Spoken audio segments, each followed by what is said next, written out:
Education is the key to a bright future. To Build a Fire by Jack London. A had dawned cold and gray when the man turned aside from the main Yukon Trail. He climbed the high earth bank where a little traveled trail led east through the pine forest.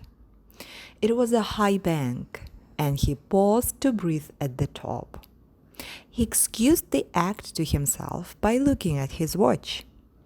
It was 9 o'clock in the morning. There was no sun or promise of sun, although there was not a cloud in the sky. It was a clear day. However, there seemed to be an indescribable darkness over the face of things. That was because the sun was absent from the sky. This fact did not worry the man. He was not alarmed by the lack of sun. It had been days since he had seen the sun. The man looked along the way he had come. The Yukon lay a mile wide and hidden under 3 feet of ice. On top of the ice were as many feet of snow. It was all pure white. North and south, as far as his eye could see, it was unbroken white. The one thing that relieved the whiteness was a thin, dark line that curved from the pine-covered island to the south. It curved into the north, where it disappeared behind another pine-covered island. This dark line was the trail, the main trail. It led south 500 miles to the Chilkoot Pass and Saltwater. It led north 75 miles to Dawson, and still farther on to the north 1,000 miles to Nulato, and finally to St. Michael on Bering Sea, 1,000 miles and half 1,000 more. But all this, the distant trail, no sun in the sky, the great cold, and the strangeness of it all, had no effect on the man. It was not because he was long familiar with it. He was a newcomer in the island, in the land, and this was his first winter. The trouble with him was that he was not able to imagine. He was quick and ready in the things of life, but only in the things and not in their meanings. 50 degrees below zero meant 80 degrees of frost. Such facts told him that it was cold and uncomfortable, and that was all.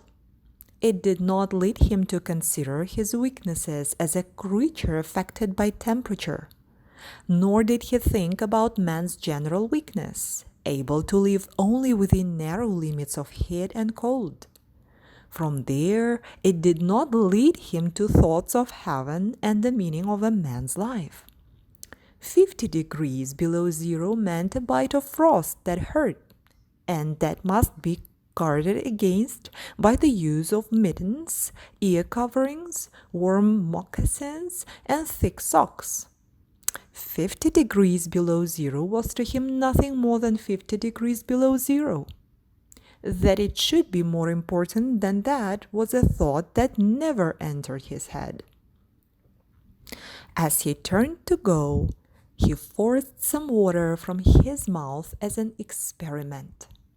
There was a sudden noise that surprised him. He tried it again and again. In the air, before they could fall to the snow, the drops of water became ice that broke with the noise. He knew that at 50 below zero, water from the mouth made a noise when it hit the snow. But this had done that in the air. Undoubtedly, it was colder than 50 below. But exactly how much colder he did not know. But the temperature did not matter. He was headed for the old camp on Henderson Creek, where the boys were already. They had come across the mountain from the Indian Creek country. He had taken the long trail to look at the possibility of floating logs from the islands in the Yukon down the river when the ice melted. He would be in camp by 6 o'clock that evening.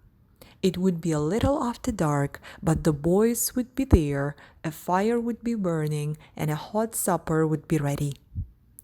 As he thought of lunch, he pressed his hand against the package under his jacket. It was also under his shirt, wrapped in a handkerchief and lying for warmth against the naked skin. Otherwise, the bread would freeze. He smiled contentedly to himself as he thought of those pieces of bread, each of which enclosed a generous portion of cooked meat. He plunged among the big pine trees. The trail was not well marked here. Several inches of snow had fallen since the last sled had passed. He was glad he was without a sled.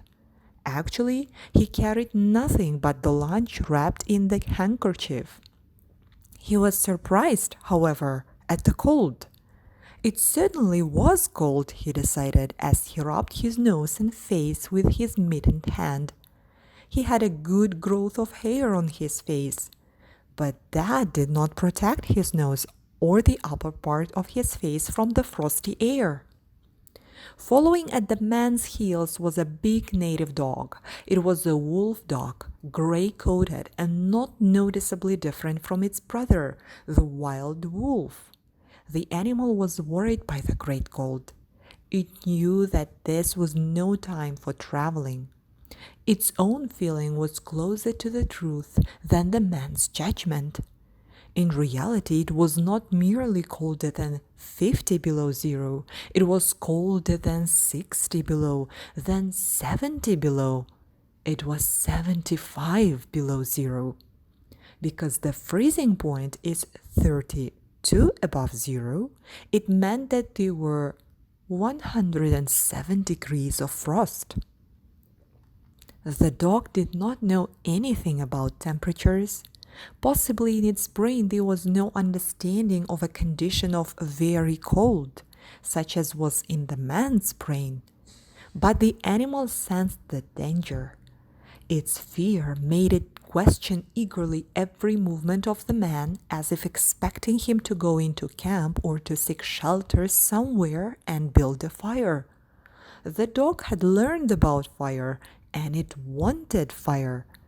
Otherwise, it would dig itself into the snow and find shelter from the cold air. The frozen moistness of its breathing had settled on its fur in a fine powder of frost. The hair on the man's face was similarly frosted, but more solidly. It took the form of ice and increased with every warm, moist breath from his mouth. Also, the man had tobacco in his mouth. The ice held his lips so tightly together that he could not empty the juice from his mouth. The result was a long piece of yellow ice hanging from his lips. If he fell down, it would break like glass into many pieces. He expected the ice formed by the tobacco juice having been out twice before it was very cold. But it hadn't been as cold as this, he knew. He continued through the level forest for several miles. Then he went down a bank to the frozen path of a small stream. This was Henderson Creek, and he knew he was 10 miles from where the stream divided. He looked at his watch. It was 10 o'clock. He was traveling at the rate of 4 miles an hour. Thus, he figured that he would arrive where the stream divided at 12:30. He decided he would eat his lunch when he arrived there. The dog followed again at his heels, with its tail hanging low as the man started to walk along the frozen stream. The old sled trail could be seen, but a dozen inches of snow covered the marks of the last sleds. In a month, no man had traveled up or down that silent creek. The man went steadily ahead. He was not much of a thinker. At that moment, he had nothing to think about except that he would eat lunch at the stream's divide and that at 6 o'clock he would be in camp with the boys. There was nobody to talk to, and had there been, speech would not have been possible because of the eyes around his mouth. Once in a while, the thought repeated itself that it was very cold and that he had never experienced such cold. As he walked along, he rubbed his face and nose with the back of his mittened hand. He did this without thinking, frequently changing hands. But with all his rubbing, the instant he stopped, his face and nose became numb. His face would surely be frozen. He knew that, and he was sorry that he hadn't worn the sort of nose guard Bud wore when it was cold. Such a guard passed across the nose and covered the entire face, but it did not matter much, he decided. What was a little frost? A bit painful, that was all.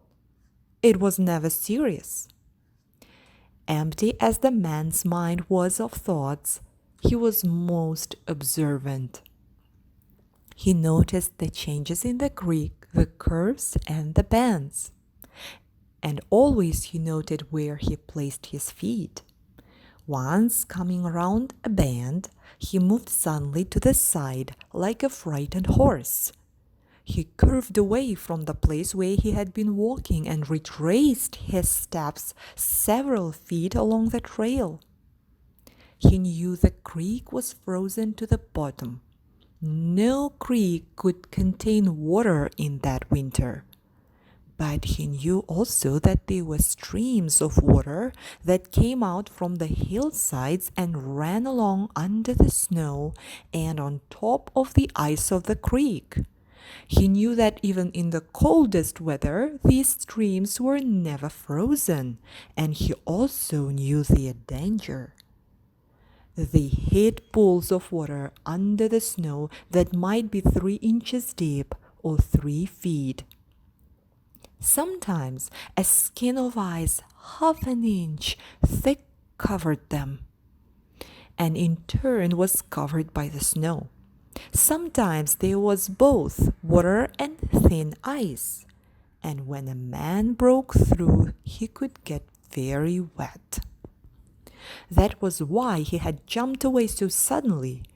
He had felt the ice move under his feet. He had also heard the noise of the snow-covered ice skin breaking. And to get his feet wet in such a temperature meant trouble and danger.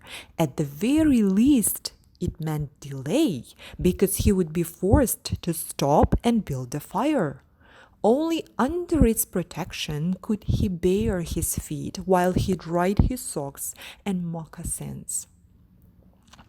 He stood and studied the creek bottom and its banks. He decided that the flowing stream of water came from the right side. He thought a while, rubbing his nose and face. Then he walked to the left. He stepped carefully and tested the ice at each step. Once away from the danger, he continued at his 4-mile pace. During the next 2 hours, he came to several similar dangers.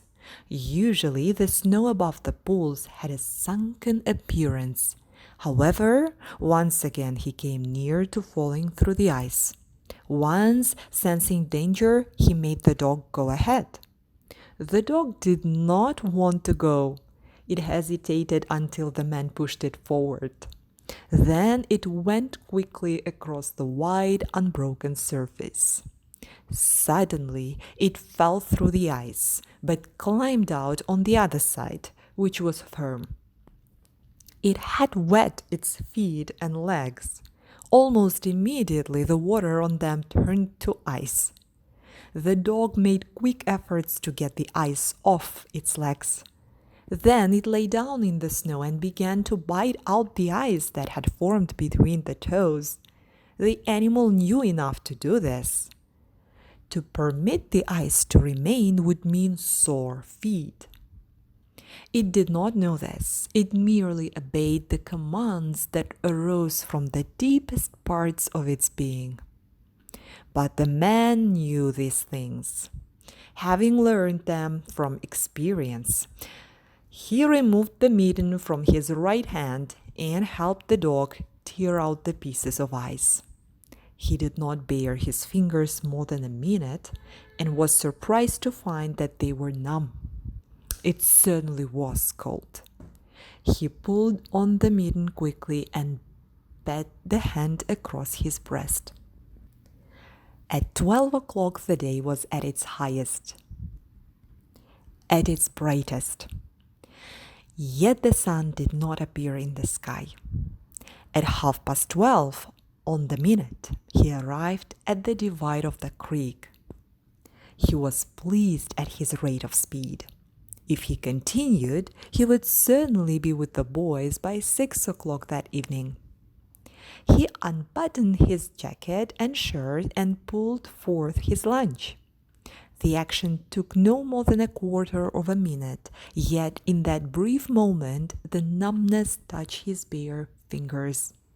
He did not put the mitten on, but instead struck the fingers against his leg.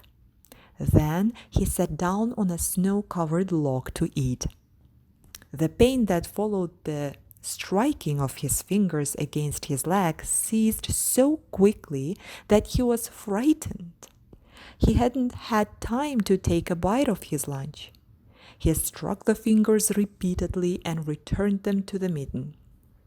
Then he bared the other hand for the purpose of eating. He tried to take a mouthful, but the ice around his mouth prevented him. Then he knew what was wrong. He had forgotten to build a fire and warm himself. He laughed at his own foolishness. As he laughed, he noted the numbness in his bare fingers. Also, he noted that the feeling which had first come to his toes when he sat down was already passing away. He wondered whether the toes were warm or whether they were numb. He moved them inside the moccasins and decided that they were numb.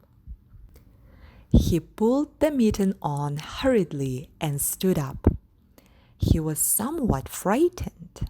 He stamped forcefully until the feeling returned to his feet. It certainly was cold, was his thought. That man from Sulphur Creek had spoken the truth when telling how cold it sometimes got in this country. And he had laughed at him at that time.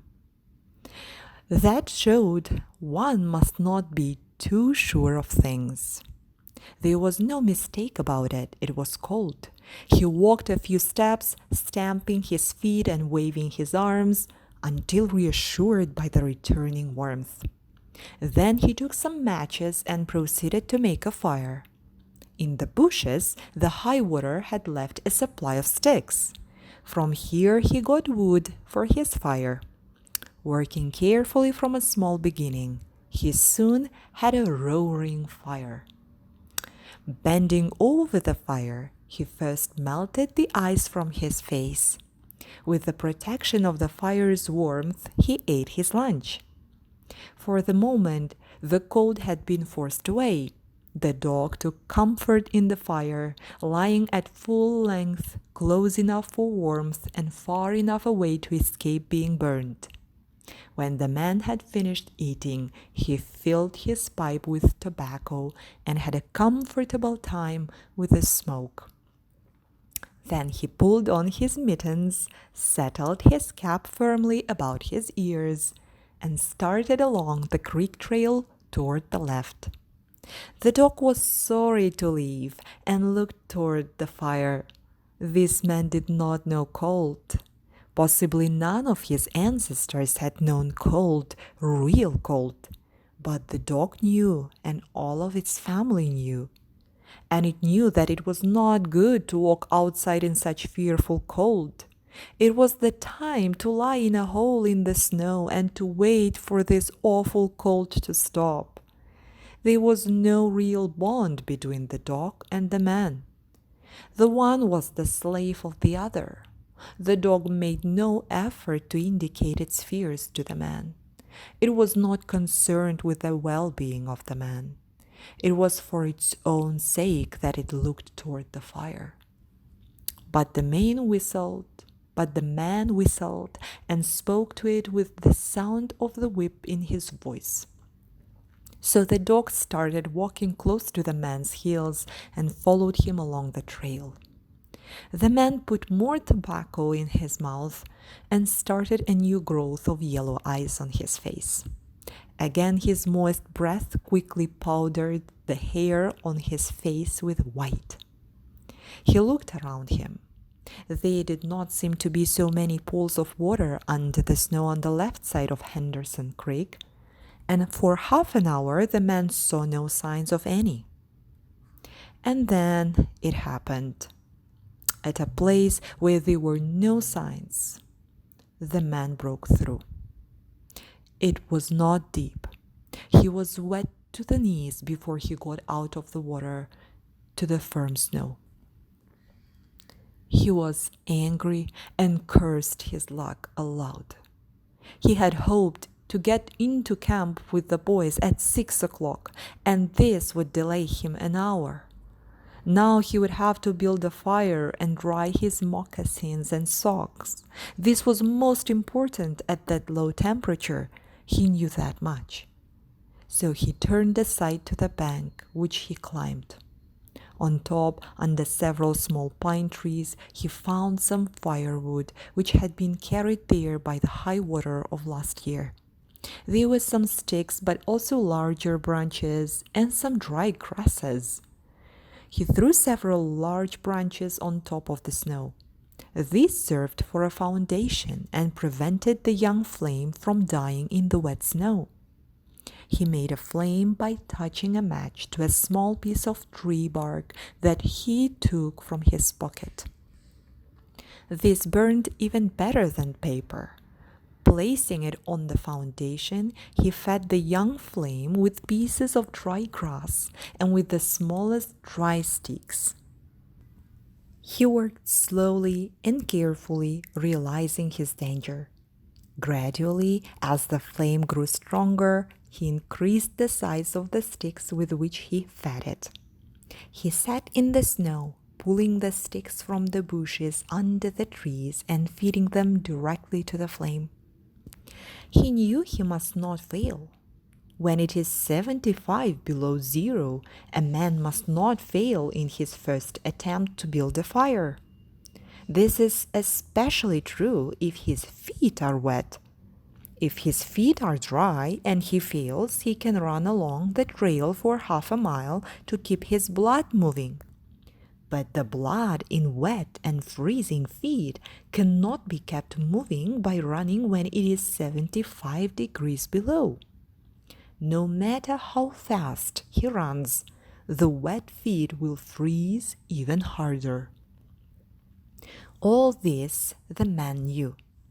The old man on Sulphur Creek had told him about it, and now he was grateful for the advice.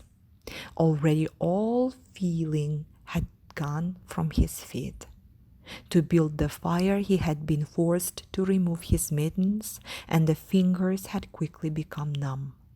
His pace of 4 miles an hour had kept his heart pushing the blood to all parts of his body, but the instant he stopped, the action of the heart slowed down.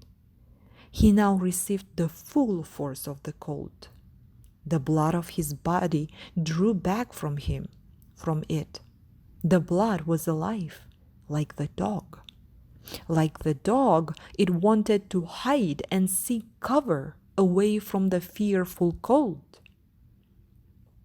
As long as he walked 4 miles an hour, the blood rose to the surface, but now it sank down into the lowest depths of his body.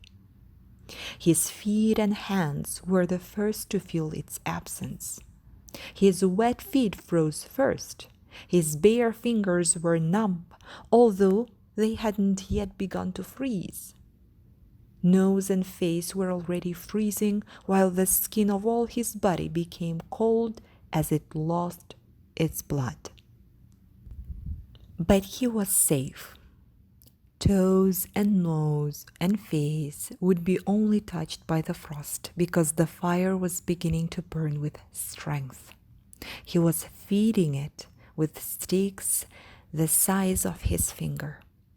In another minute, he would be able to feed it with larger branches. Then he could remove his wet moccasins and socks. While they dried, he could keep his naked feet warm by the fire, rubbing them first with snow. The fire was a success. He was safe. He remembered the advice of the old man on Sulphur Creek and smiled. The man had been very serious when he said that no man should travel alone in that country after 50 below zero. Well, here he was.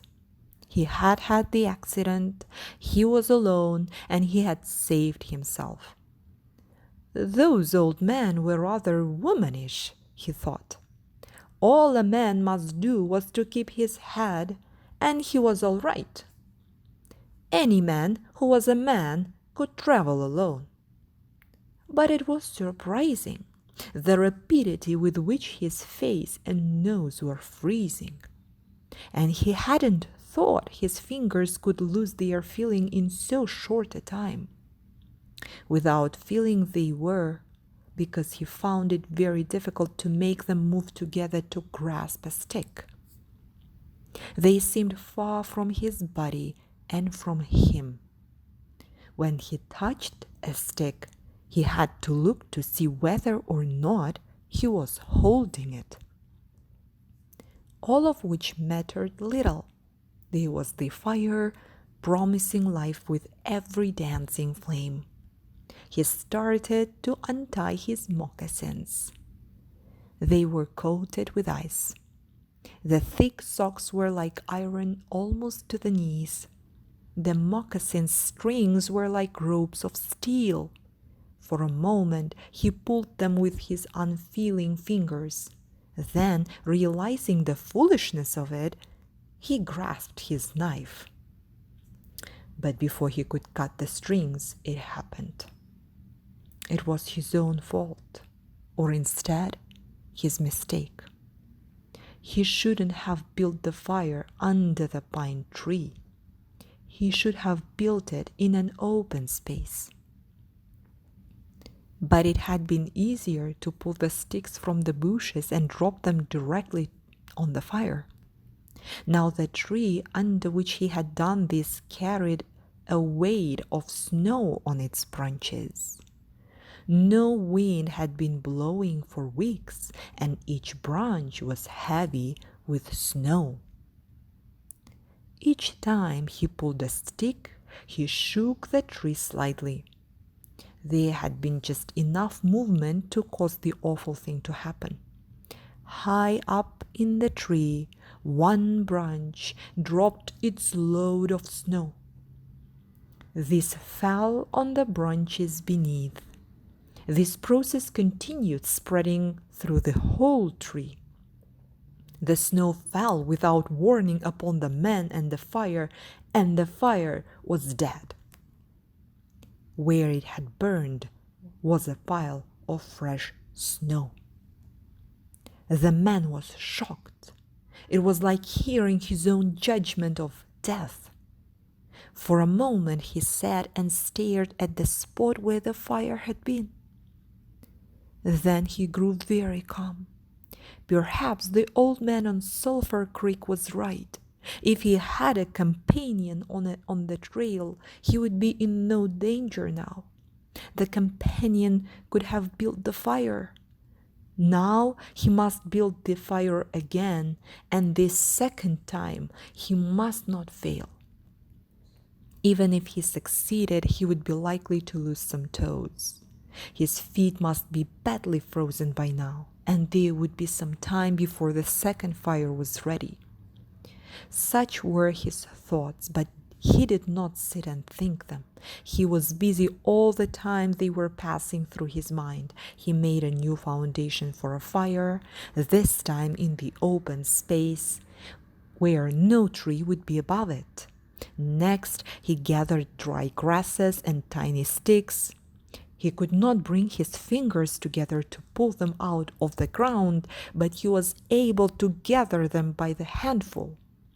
In this way, he also got many pieces that were undesirable, but it was the best he could do.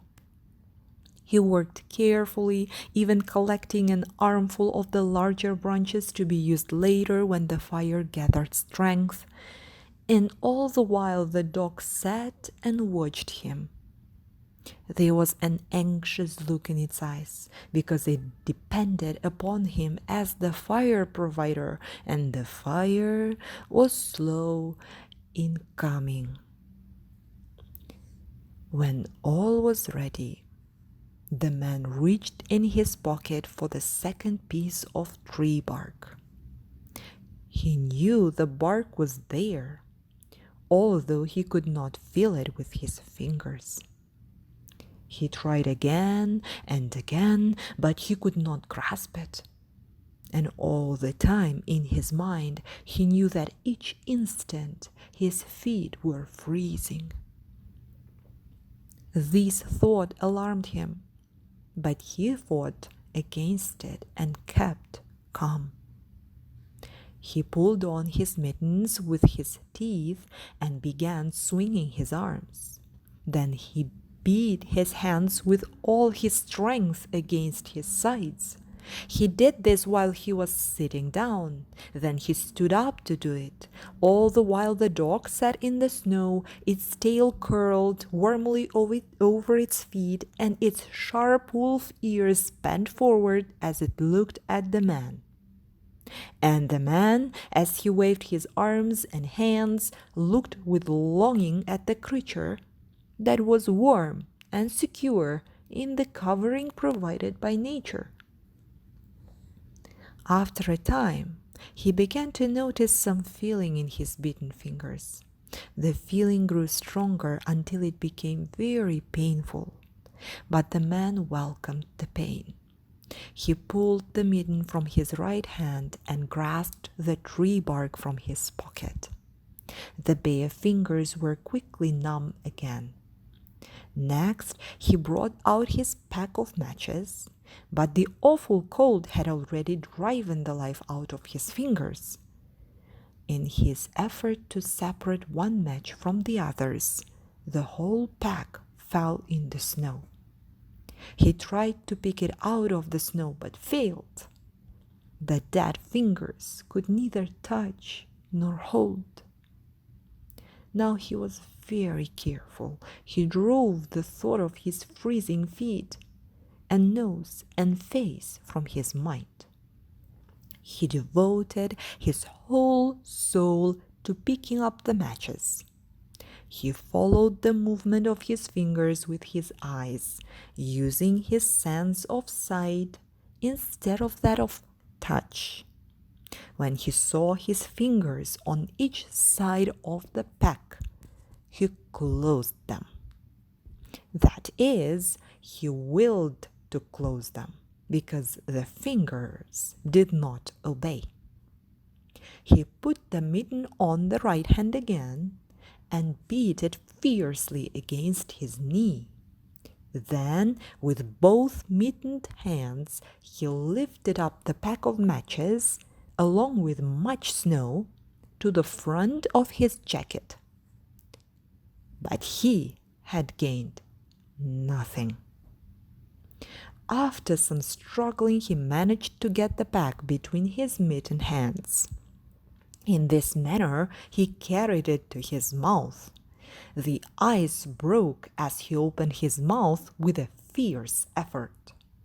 He used his upper teeth to rub across the pack in order to separate a single match.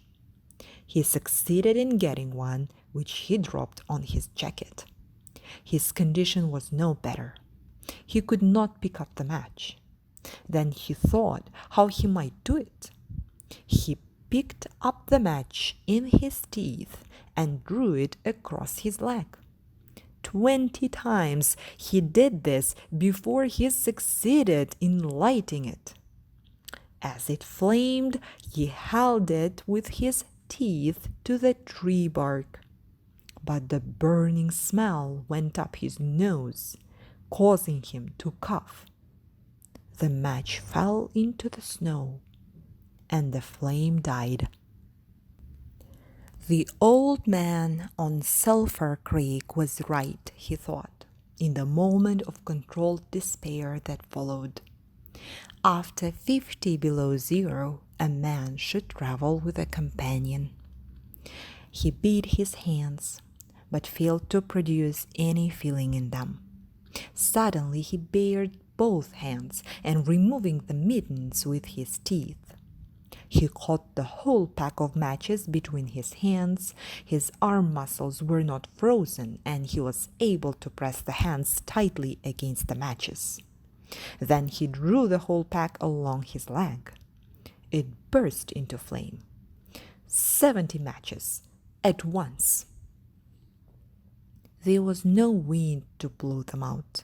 He kept his head to one side to escape the burning smell and held the flaming pack to the tree bark. As he so held it, he noticed some feeling in his hand.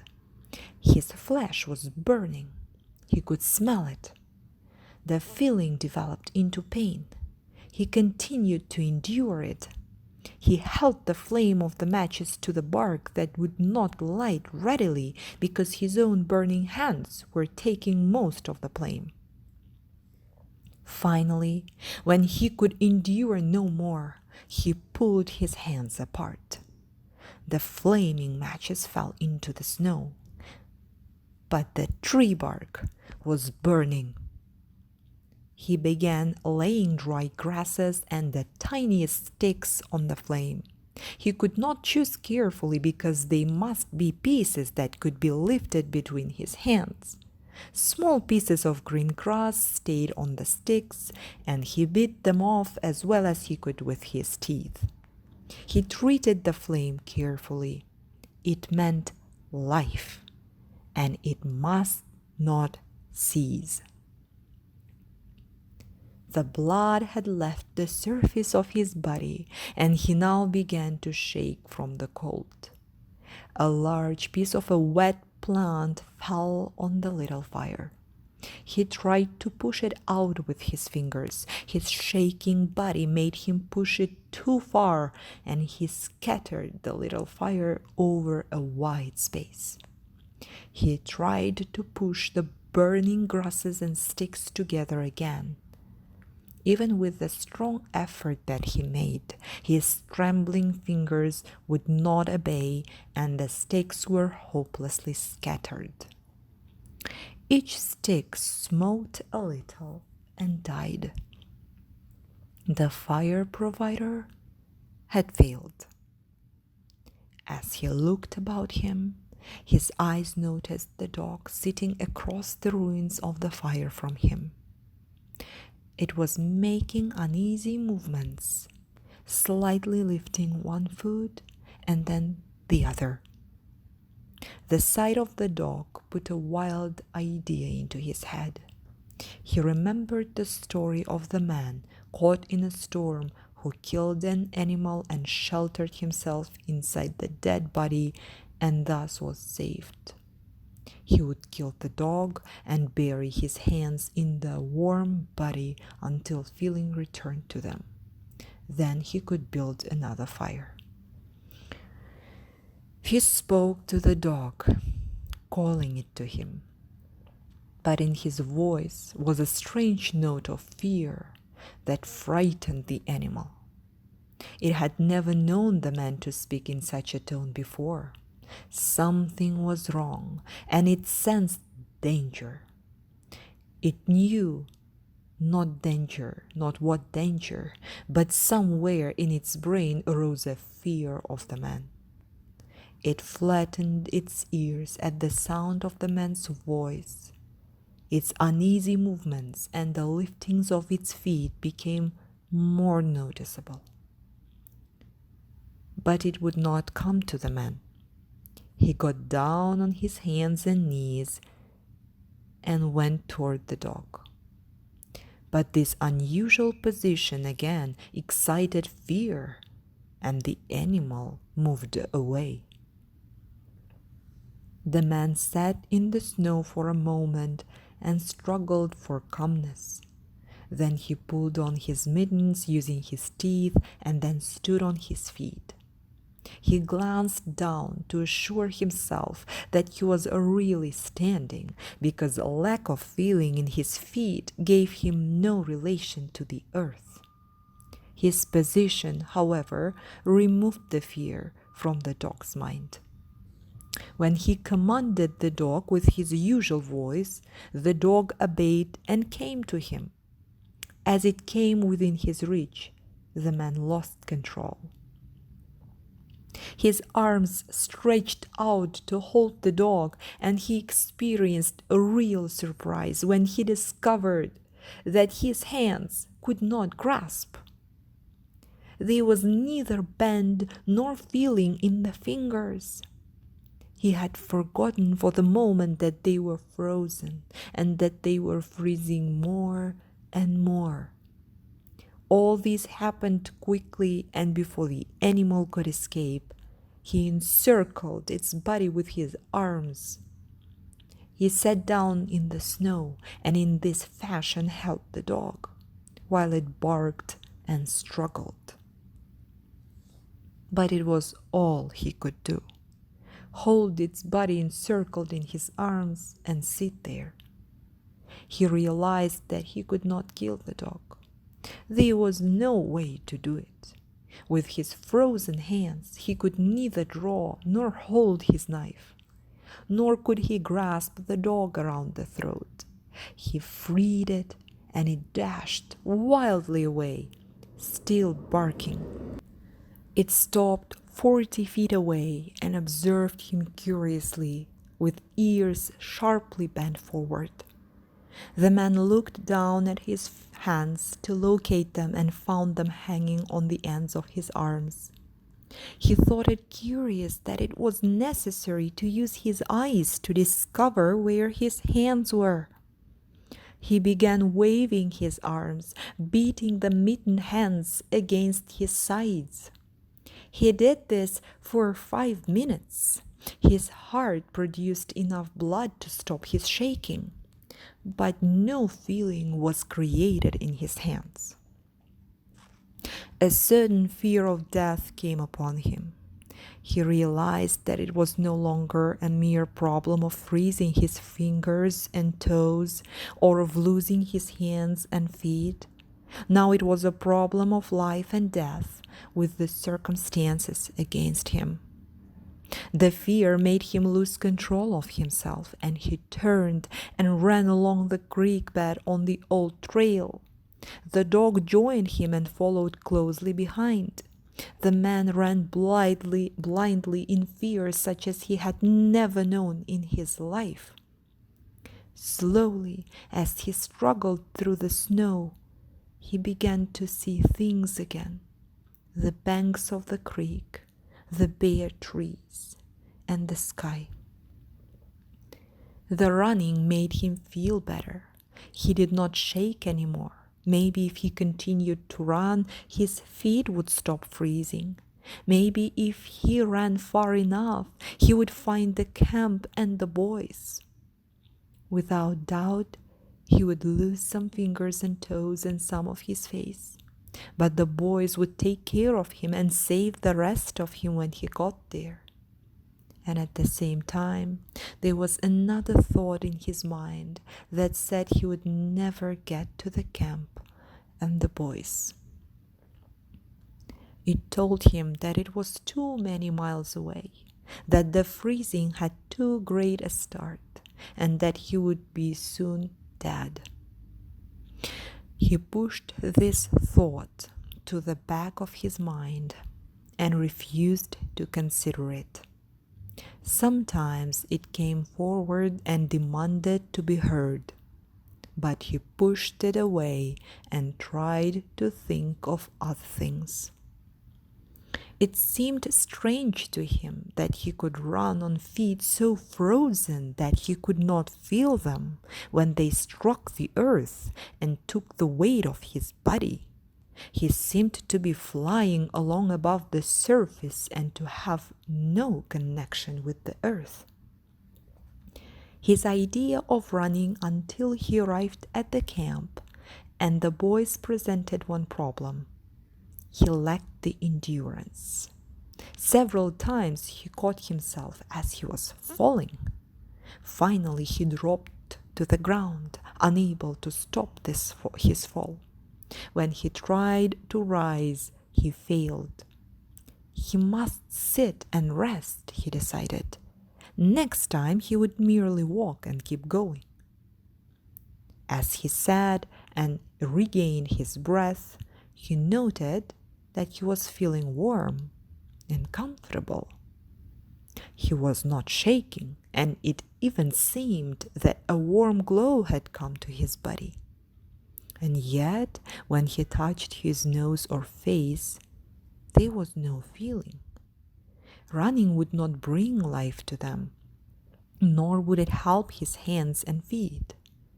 Then the thought came to him that the frozen portions of his body must be increasing.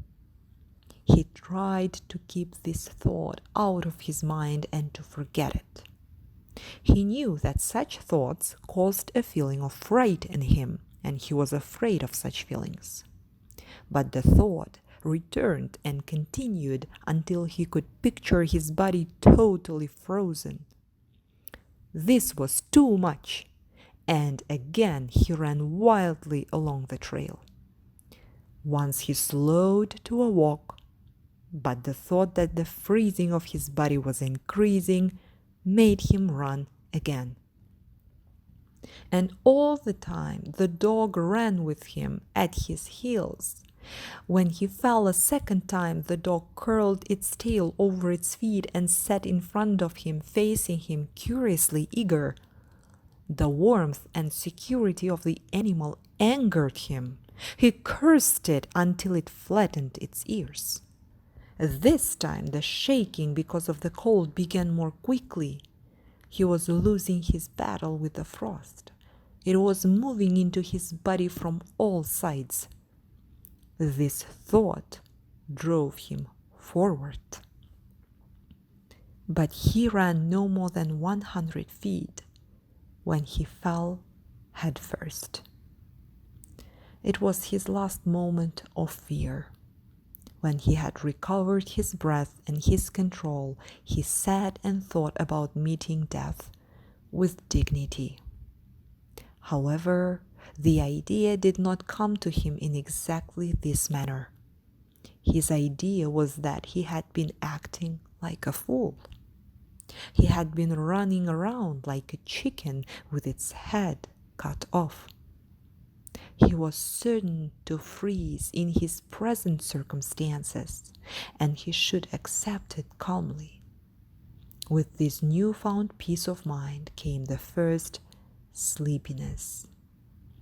A good idea, he thought, to sleep his way to death. Freezing was not as bad as people thought.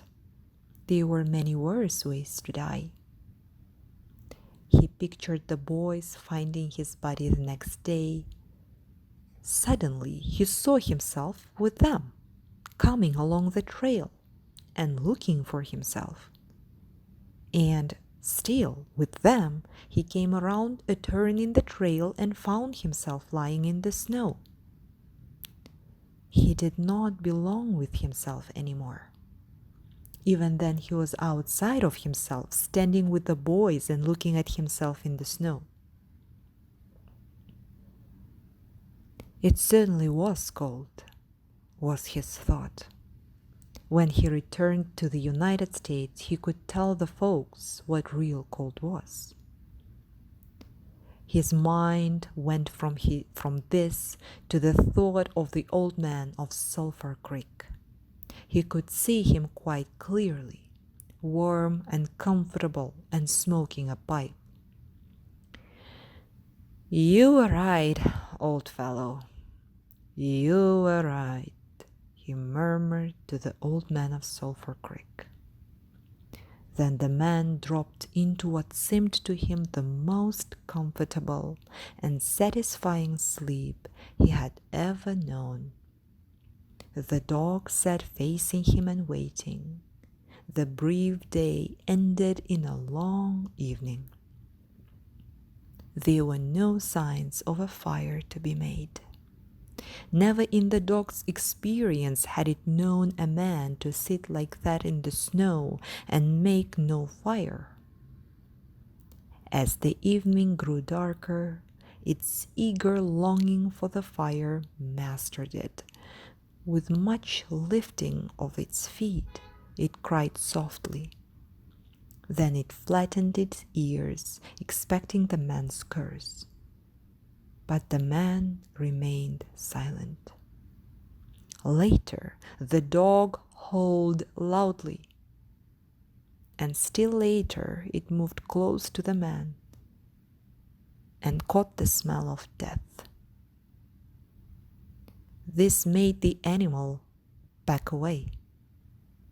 A little longer it delayed, howling under the stars that leaped and danced and shone brightly in the cold sky.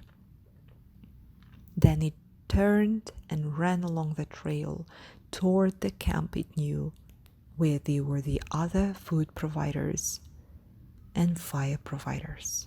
Oh yeah, come on now, let's support this cause.